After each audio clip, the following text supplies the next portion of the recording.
16 చిన్నయ్య నవదేశ తర్పయామి తర్పయామి 16 గంగన్న నవదేశ తర్పయామి తర్పయామి 16 గంగన్న నవదేశ తర్పయామి తర్పయామి 16 గంగన్న నవదేశ తర్పయామి తర్పయామి 16 పెద్ద నారాయణ నవదేశ తర్పయామి తర్పయామి 16 పెద్ద నారాయణ నవదేశ తర్పయామి తర్పయామి 16 పెద్ద నారాయణ నవదేశ తర్పయామి తర్పయామి 16 చిన్నయ్య నవదేశ తర్పయామి తర్పయామి 16 చిన్నయ్య నవదేశ తర్పయామి తర్పయామి 16 గంగన్న నవదేశ తర్పయామి తర్పయామి 16 గంగన్న నవదేశ తర్పయామి తర్పయామి 16 గంగన్న నామదేశ తర్పయామి తర్పయామి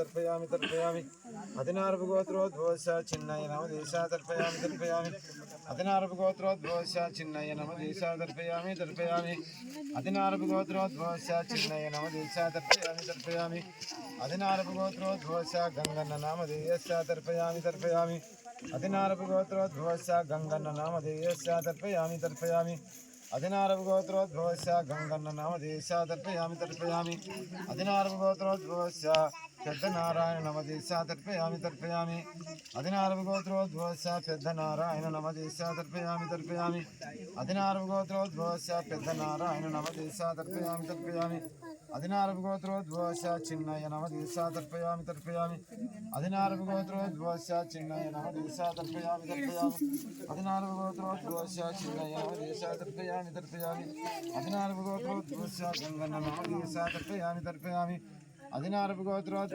గంగన్న నామదేశ తర్పయామి తర్పయామి 16 గంగన్న నామదేశ తర్పయామి తర్పయామి 16 పెద్ద నారాయణ నవదేశ తర్పయామి తర్పయామి 16 పెద్ద నారాయణ నవదేశ తర్పయామి తర్పయామి 16 పెద్ద నారాయణ నవదేశ తర్పయామి తర్పయామి 16 చిన్నయ్య నవదేశ తర్పయామి తర్పయామి 16 చిన్నయ్య నామదేశ తర్పయామి తర్పయామి నిండ ముంచు నువ్వు నిండ ముంచు 16 చిన్నయ్య నామదేశ తర్పయామి తర్పయామి 16 గంగన్న నామదేశ తర్పయామి తర్పయామి 16 గంగన్న నామదేశ తర్పయామి తర్పయామి 16 గంగన్న నామదేశ తర్పయామి తర్పయామి 16 గంగన్న నామదేశ తర్పయామి తర్పయామి హరి ఓం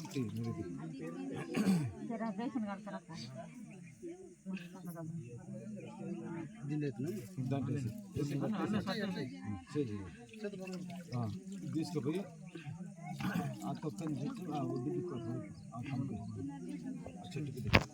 స్వామి ఇప్పుడు ఈ కత్తులు ఏమంటారు ఇప్పుడు చేసిందాన్ని ఇప్పుడు చేసిన అదే ఇప్పుడు చేశారు కదా దేనికి ఇది చేస్తే దీని వల్ల ఉపయోగం పితృతర్పణం అంటారు మాతా పితృతర్పణము ఇది తల్లిదండ్రులు గతించిన తర్వాత వాళ్ళ పేరు మీదుగా సంవత్సరం ప్రతి సంవత్సరము సంవత్సరీకమని సంవత్సర ఆరాధనని పితృతర్పణం చేస్తారు. ఎందుకంటే ఇప్పుడు అవేంటి చల్లారు కదా అంత అవేంటి తిలాతర్పణం నల్ల నువ్వులా తిలలు అంటే నూగులు.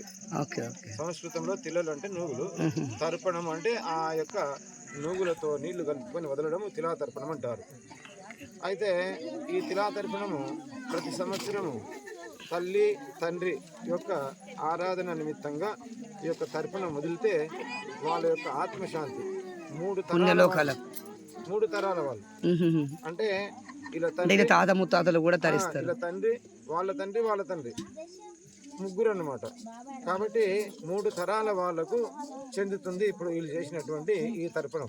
అంటే ఇద్దరు కొడుకులే చేసినట్టు ఇప్పటిదాకా అందరు కొడుకులతో చెప్పించాము. అందరితో చెప్పించారు.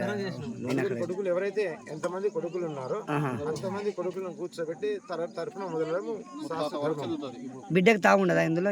బిడ్డ గోత్రం మారిపోతుంది. వివాహం జరిగిన తర్వాత ఎప్పుడైతే మనము ఆ అమ్మాయిని మన పరా ఇంటికి ఇస్తే అక్కడ ఏమైతుంది, గోత్రం మారుతుంది. కాబట్టి ఈ కొడుకులకే వర్తిస్తుంది అన్నమాట. అయితే కొడుకులు లేని వాళ్ళు ఆ యొక్క బిడ్డ ఉంటుంది కాబట్టి ఆ బిడ్డ అల్లుడు ఇద్దరు కలిసి కూడా చేసుకోవచ్చు. మరి పురాణాల్లో కొడుకు అది ఆడవిల్ల పిల్లలు కూడా ఉండాలి ఉంటుంది. నేను అంటున్నాను కదా, ఇప్పుడు ఎప్పుడైతే కొడుకులు లేనప్పుడు ఆ యొక్క అమ్మాయి ఆ ఇంటికి వారసురాలు అనమాట. అల్లుడు కొడుకుతో సమానం. ఎందుకంటే ఈమె ఇచ్చినటువంటి జన్మనిచ్చింది కాబట్టి, కొడుకు మగ సంతానం లేదు కాబట్టి, ఈమె ఇచ్చినటువంటి తులపత్రం ఏదో వాళ్ళకి ఇస్తుంది కాబట్టి ఆమెకు బాధ్యత అన్నమాట కుమార్తెకు. చూడండి, మనం ఈరోజు మరి నాగర్ కర్నూలు జిల్లా మరి విజయపల్లి మండలం కానపూర్ గ్రామంలో మొట్టమొదటిసారి ఇలా ఎన్నో చెప్పడం చూసాం, కానీ మొట్టమొదటిసారి చూస్తూ ఉన్నాము. తల్లిదండ్రులకు చాలా చక్కగా తిలాతర్పణ చేయడం ఆచార్యులతోటి చాలా గొప్ప విషయంగా భావిస్తాం. జై శ్రీరామ్, జై హింద్, జై భారత్ మాత.